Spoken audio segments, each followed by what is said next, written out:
Okay, so this is a bit more of a workflow usability tip today. As you can see, I've got a variety of different printers down here. There's obviously lots of different materials as well, and I've got printers with different nozzle sizes, all those kind of things.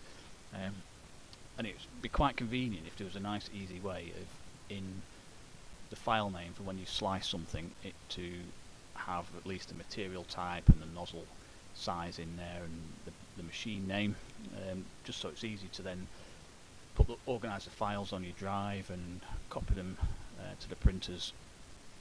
Well, it turns out there's a plugin that does exactly that in Cura. So if you go into Marketplace, which is over here,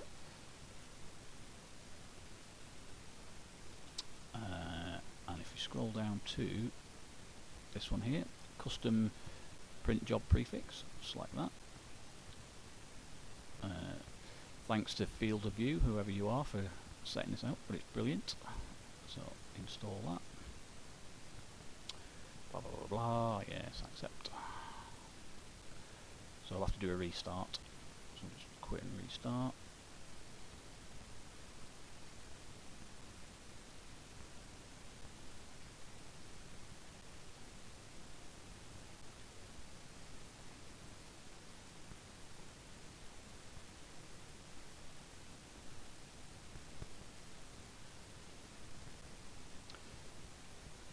Okay, so I've restarted Cura, and if you just wanted to check you've installed it, if you click Marketplace again,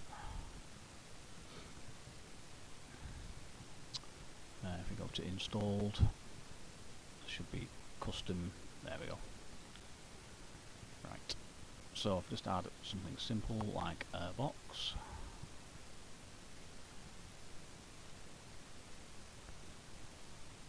There we go.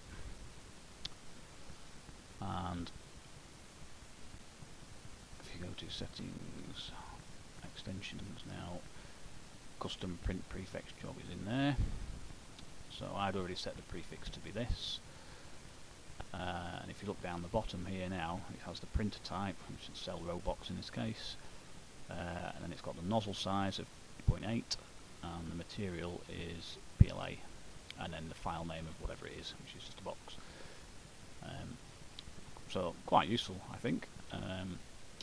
The custom prefix, the way it works, it gives you options of these particular Cura variables, and you can mix them in any kind of string you want here. So I've got, for readability, I put printer name, comma, probably not have to put the comma really, a few underscores just to space it out a little bit, the nozzle underscore, and then the machine nozzle size. All of these are case sensitive. If you have capitals anywhere and they don't exactly match these, it won't work. And then matte for the material, and then material type. And then you could have any number of these on the end of here. I guess the only limitations are your file system. I can't remember the number of characters, but it's 128, I think, or maybe 256 characters in Windows XP back in the day. But you won't want a file name that long anyway, really. But that does the job. So you can see now that it's called that. If I was to slice it,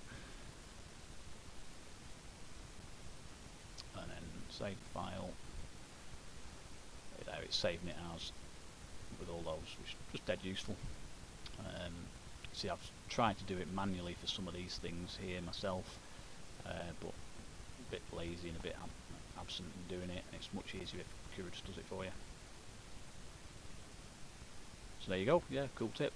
Definitely makes the workflow easier, and you know that you've sent the right file to the right printer with the right nozzle diameter and the right material. Okay, thanks very much. Bye for now.